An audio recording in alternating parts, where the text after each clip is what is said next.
With guitar, your hands become your voice, so we're going to spend some time today talking about the techniques necessary for good phrasing: grace note slides, smooth vibrato, and emotive string bending.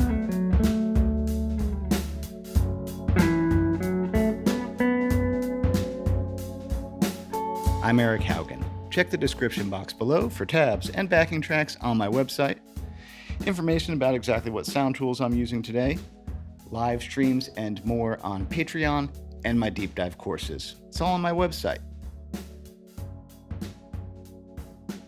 One thing I really like to do is when I'm playing the rhythm guitar part for a song, I like to do an internal assessment of what subdivisions I can actually pull off at that tempo. Let me show you what I mean.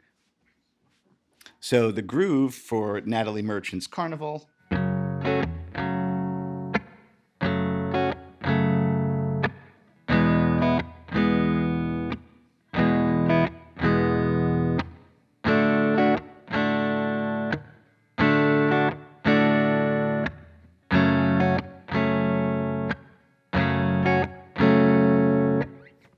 So now I'm going to pull up the track and I'm going to play quarter notes out of minor pentatonic.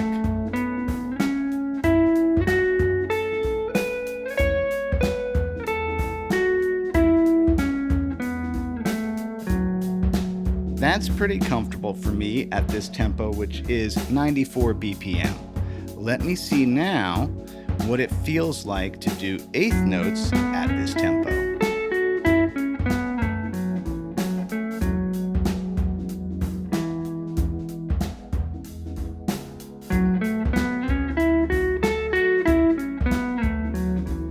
I can tell at this tempo that a wall of 16th notes is going to wear my hand out, so instead I'm going to do a rhythm that's partially 16th notes and partially 8th notes. I call it coconut shrimp.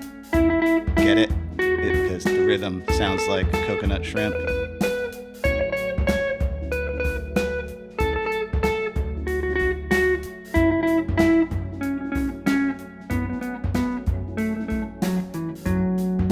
Such an important thing for me to do. Remember, the audience doesn't know what you can't do until you show them. Now let's get into the actual articulation stuff.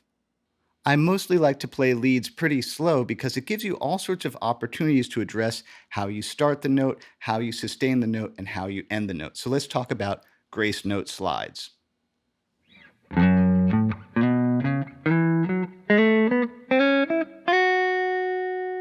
Those are just 1 fret grace note slides out of F sharp minor pentatonic. Yeah, we'll get to Jen Turner's licks in a minute.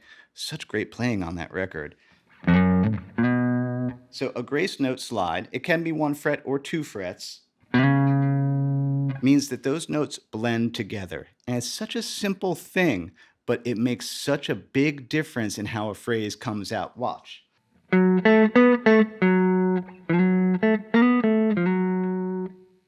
Sounds much more vocal.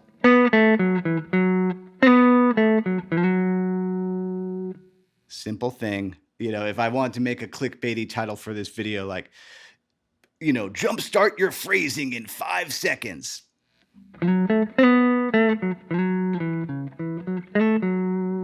But let's look at an exercise. So again, we're going to take minor pentatonic. Let's do a slide coming into the first note on each string.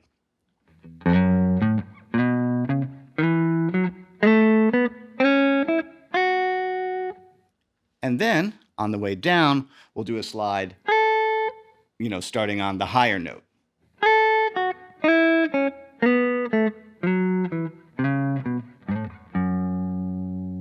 Very simple thing, but it really changes the vocal quality of what we do. Now let's check out Jen Turner's licks from the opening of Natalie Merchant's Carnival. What's it start with? Oh, yeah.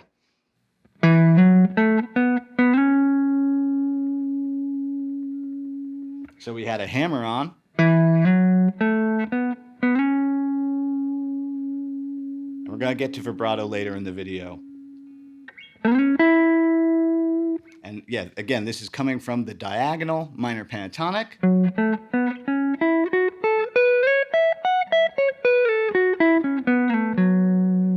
It's just, yeah, great scales. There was was another grace note. That time it was a 2 fret. Songs on E, she's visualizing this E chord here.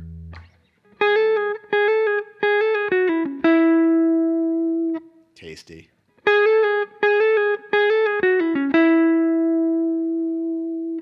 Hanging back with the F sharp minor pentatonic again. Little 1 fret bend there. I love the little ending right before Natalie comes in.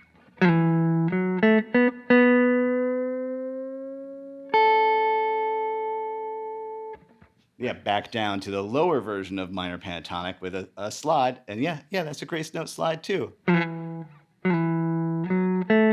a real slow, articulate bend.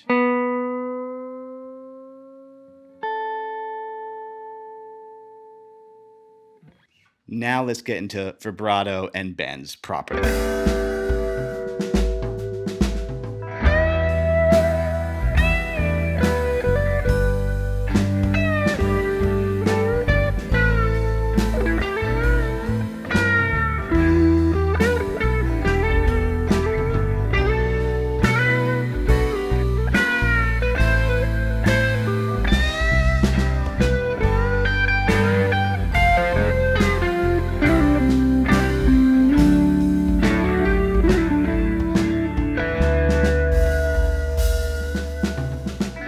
There's a lot of different ways to do vibrato, but there's one that I think is the most all-purpose. And actually, let's switch to Eric's point of view cam to get a look at my hand while I do this.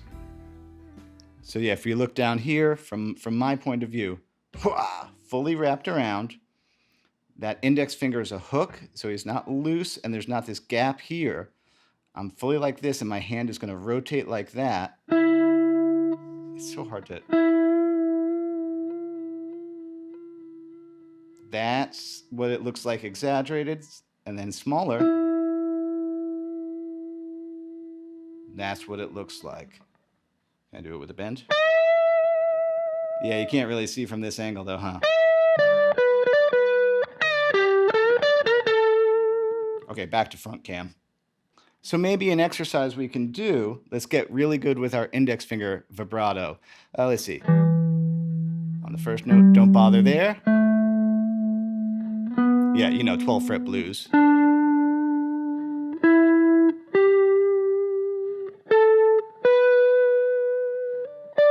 Now, on the high E string, sometimes people ask about this. You have to go the other way.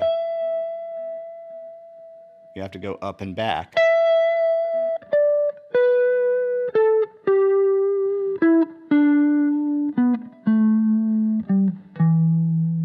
Now, the same thing is true, though, on the second note.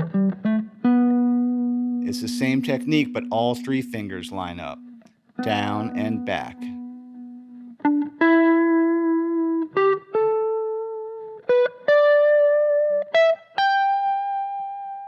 And it's up on that string. Now let's talk about bends. The technique for bends is pretty much the same. Let's go again. Let's say we're 12 fret blues. We got all 3 lined up on that 14th fret, that A, we're going to push it up.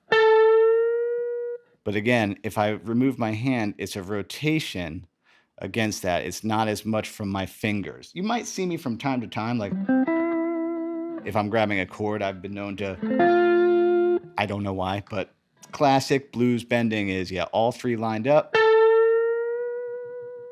And there is some stuff I want to talk about with this hand to get it so you don't get a lot of noise. Okay, let's go back to... This is a funny shot. But okay, say I'm bending that 14 there. I'm not going to be up like this. This is going to sit on the strings.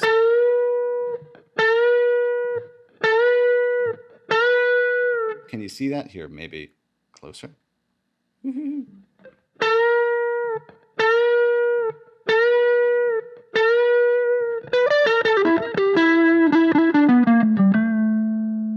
That's a big deal, that little part of the hand there.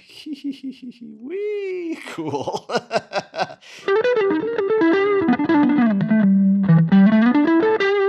that's just a funny shot. Bends, I don't really have an exercise for that. I think this is where, yeah, the repertoire comes into play. You know me, there's techniques, there's theory, but then there's also like, yeah, man, let's learn some songs. Let's learn some songs slowly, diligently, really listening, really trying to get them well. So, oh, Hendrix Little Wing, it's so easy. Here we go. Why did I do this to myself? Beautiful. I mean, it's a beautiful solo. All right, so there is a dive. And by the way, if your Strat arm has play, you can get a spring for it. I just use a tiny bit of plumber's tape, Teflon tape wrapped around the threads, like literally like that much, so I don't get play in it, so I can get a really delicate, you know, it's just 3 springs. And yeah, you could probably see it's not floating very high. It's only like a millimeter or 2 off the body. And here we go with a bend with vibrato on that 15. Now that's tricky, but the same technique is true. You're going up and releasing it the tiniest bit, but then right back again. But this is a big deal, because if I don't have this, kind of cool in some ways, but yeah.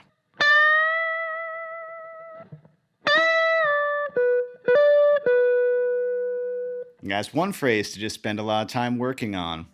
And then let's see, what's the next one? That's cool. Yep.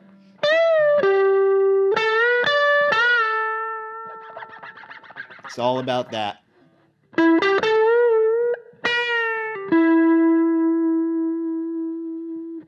It's so pretty, that phrasing.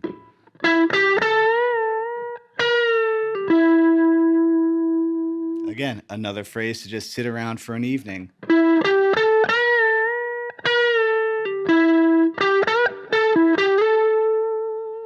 That's a Hendrix thing, this.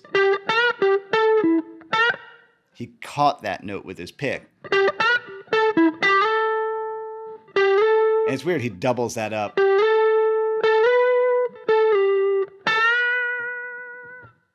That's a strange phrase by itself, but it works in the mix.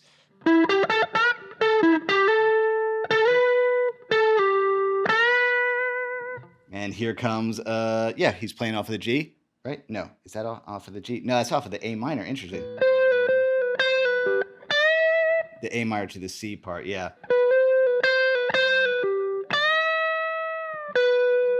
And this is kind of funny. Hendrix kind of doing like pedal steel stuff. And that one, you got to really make sure that 14, you know, because this is a G chord, is perfectly going. Interesting overtones I'm getting. I am, yeah, running. Yo, this Dusky amp is a great amp. I'm actually just running it with an attenuator, just squashing it today. It sounds real good. Yeah, that's totally pedal steel. And he does the same, like another pedal steel lick to the F chord. And that's the one that I just totally, I Haugen that lick. I can't make that one sound like him. I make it sound nice.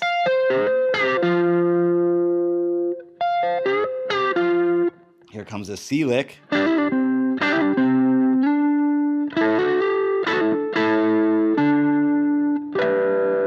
then, yeah, a D lick. So it's like, yeah, he saw that C chord. And then D chord. And, you know, it comes around again with the, what's that? Oh, wait. Oh, yeah, I guess you did see me do a rake there.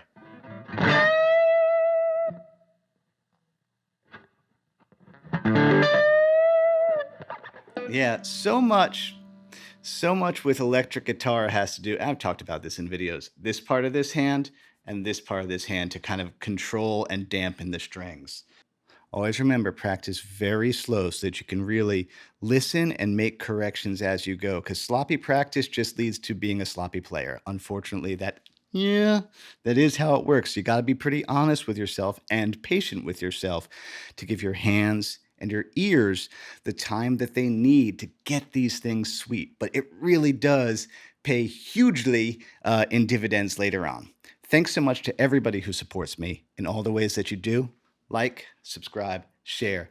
That stuff costs you nothing, and it definitely helps us out a lot. How my business works, though, is Patreon is where there's every backing track I've ever made, live Q&As, and more. I update that every week. That's a big deal. And the other way that I make my living is by the selling of my courses. I really try hard to make sure these courses are not just a collection of licks, but there's something that if you sit through it and play through it, you will actually come out the other side being like, okay, I know some more stuff now. As Bill and Ted would say, be excellent to each other. That includes yourself. Happy Friday. Eat pizza.